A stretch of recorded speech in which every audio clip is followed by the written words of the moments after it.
res zanimivo, kaj vse se zgodi v enem letu, bom rekel.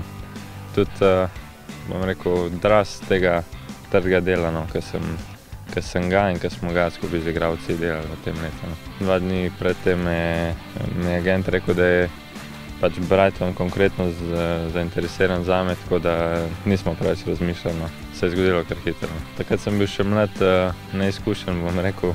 Zdaj imam precej več tekem, ampak verjamem, no, da je Premier Liga čisto nekaj drugega, tako da pač pustimo se presenetiti oziroma pač gremo novo pot, no. Ja, mislim, da definitivno mi je veliko pomagala ta kontinuiteta, no, bom rekel, da pač me je samo izboljšala, kar očitno pač tudi dokazujejo zadetki, tudi ta prestop, bom rekel, da je neka potrditev, tako da gremo naprej v tej smeri.